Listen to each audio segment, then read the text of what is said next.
anyway, I'm in Chicago right now, and October is always a very significant month for me, a time of reflection, a time of review, a time of perspective.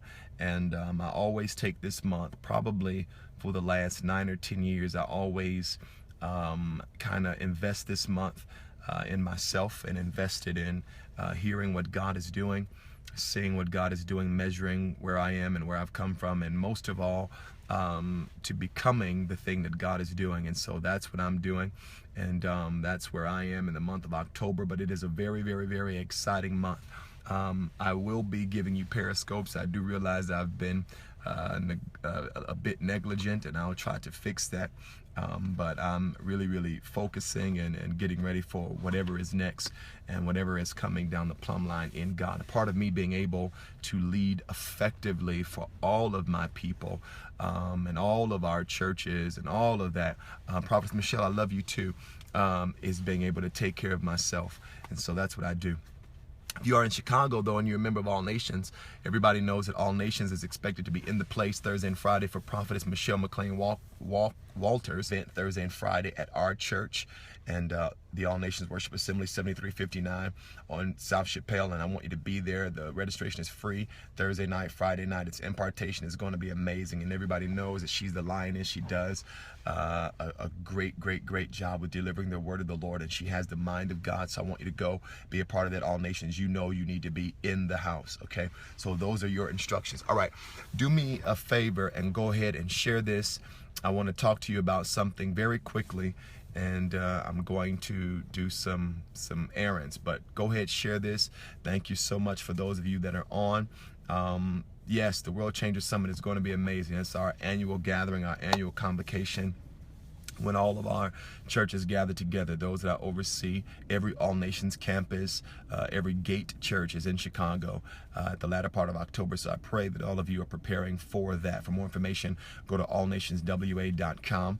You can go to any of my social network outlets, and you will find it everywhere on there, okay?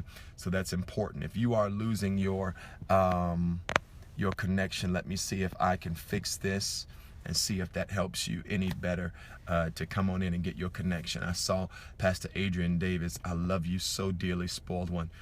All right.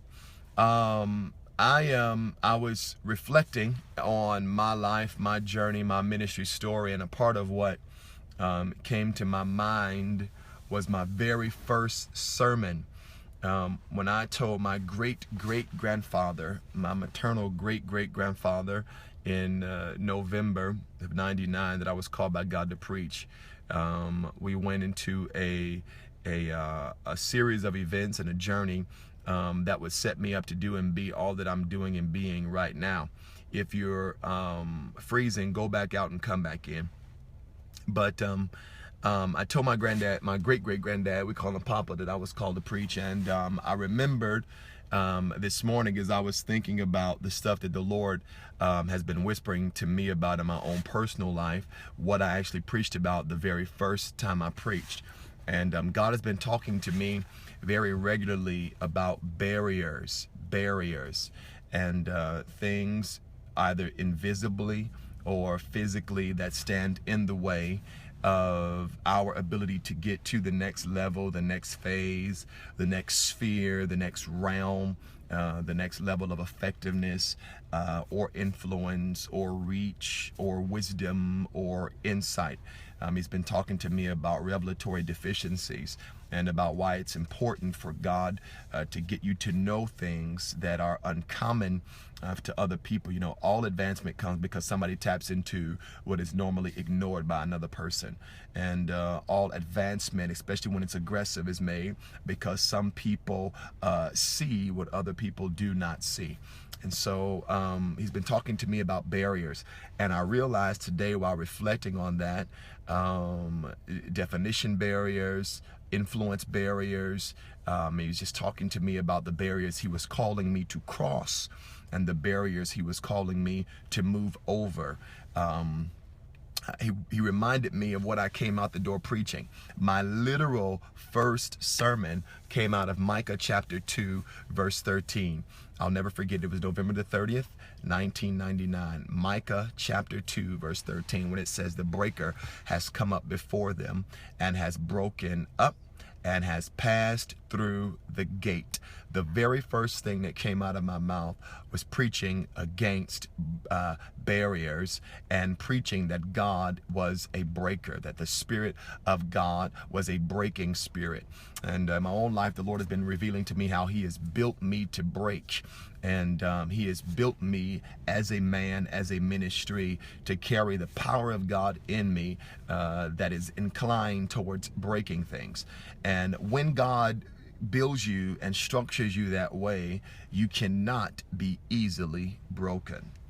In order to break and in order to be a breaker and to allow the breaking spirit to be active in your life and active in your mouth, you cannot be a person that is easily broken. And so what I know from the Lord is that he will reinforce you through his presence, through relationships, through wisdom. He will reinforce you even through teaching you to pay attention to what I'm calling the cautions of the Holy Spirit, to make sure that what breaks normal men build you. But another trait of that is that a person who has a breaking spirit in them and is built to be a breaker, one of the things that you're going to notice is that brokenness before God is going to be your most powerful, or one of your most powerful resources. If God can pull you into himself and makes you retreat to himself for a visitation and for times of relief, then what he does is he brings you into a level of yieldedness and a level of surrender through making you break before him, so that men, people, stuff can't break you.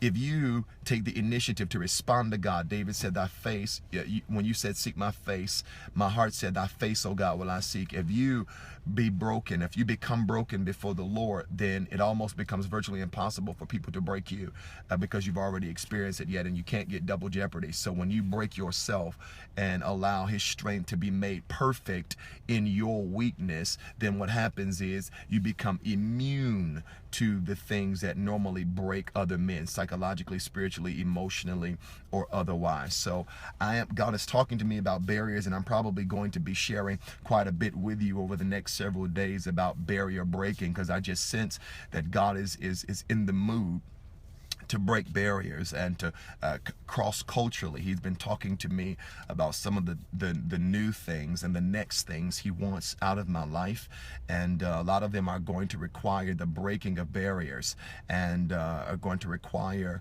a certain expansion that demands brokenness before him, but a refusal to break because of people. So I'm going to be coaching you through that.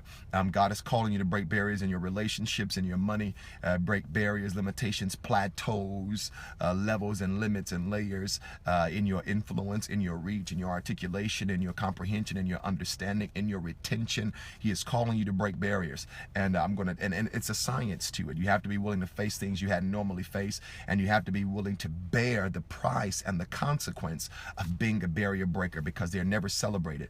Barrier breakers are often despised because they are able to achieve things that were normally not possible, or perceived as not possible. So that's where I am in my mental space. That's where I am in my spiritual space, and that's what I want to coach you through, because I love you guys so much. So I'm on my way out of here. I just want to put that the breaker has come up before them. Micah 2:13. That was my very first sermon, and for whatever reason, here we are some 16, 17 years later, and God is revisiting that first corporate revelation he gave me, was that there was a breaking power upon my life and a move of breaking going on throughout the earth. And I just feel like that's something that God is doing right now, because he is tired of leading his people in their limits, and he wants to make them go into the power to break things. All right, well, I love you guys. I'll talk to you soon, and I promise I will give you some more information. I won't leave you as orphans, but I will come to you. Pray for me. Keep me in your prayers as God is dealing with me and visiting me and speaking to me about what's next and all that I have to do. I appreciate your faithfulness. I solicit your intercession, and I solicit your prayers. Memphis, I'll see you on tomorrow, but Periscope, I'll see you tonight. I bid you peace, and I'll talk to you soon. Bye-bye.